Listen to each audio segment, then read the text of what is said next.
Hi, and thanks for logging on to the daily DVAR halacha. And here's a brand new halacha for you, and it's for Friday, 17th day of June, 11th day of Sivan. Here we go. Now we're going to go back to that unit we were doing on some of the laws of traveling, etc. And today, just the brachas on some of the sites that you see when you travel overseas.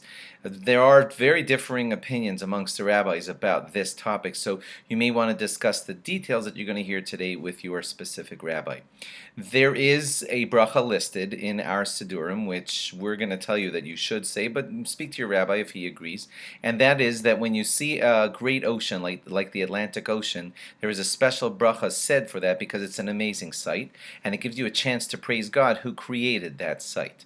So the official bracha for seeing the Atlantic Ocean would be the usual beginning, Baruch atah Hashem Elokeinu melech haolam, oseh ma'aseh bereshis. Blessed is God, etc., who does the actions of creation. In other words, He created this great Atlantic Ocean, and you're praising God for having created the Atlantic Ocean. When seeing the Mediterranean Sea, that also is a great sight, and the rabbis, although there's some debate about which is which, most rabbis seem to assume that the Yam HaGadol, the Great Sea, that is referred to in our brachos, seems to refer to the Mediterranean Sea. So according to a lot of rabbis, when seeing the Mediterranean, you would make the bracha of Baruch atah Hashem Elokeinu melech haolam, ha'oses hayam hagadol, God who makes, I'm praising God who makes the Great Sea, the Mediterranean Sea.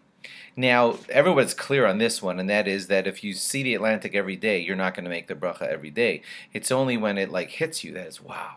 And that's only going to happen if you haven't seen it in 30 days. So if you've seen the Atlantic Ocean not within the last 30 days and you suddenly see it, then you could be eligible for saying this amazing bracha.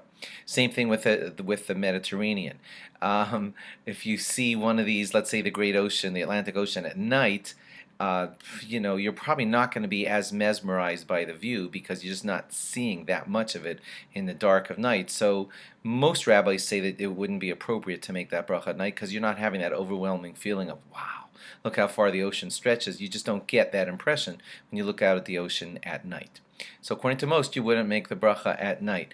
If you live near the ocean and you see it all the time, then even if you happen to have been away from it for 30 days, most rabbis say you wouldn't make the bracha because it just doesn't overwhelm you with that feeling because it's a usual thing to you.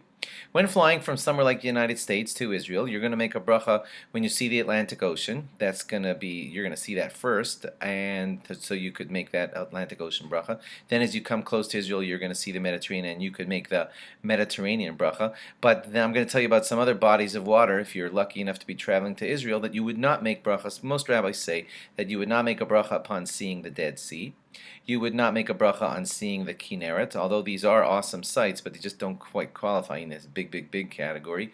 And also no bracha on the Red Sea, and also no bracha on the Jordan River. Okay, so the biggies are the Atlantic Ocean and the Mediterranean Sea, and they get their own designated brachas, and those other bodies of water just don't quite qualify according to the rabbis. Thanks for logging on. Log on again after Shabbos for more. Have a great Shabbos. See you on the other side. Bye-bye.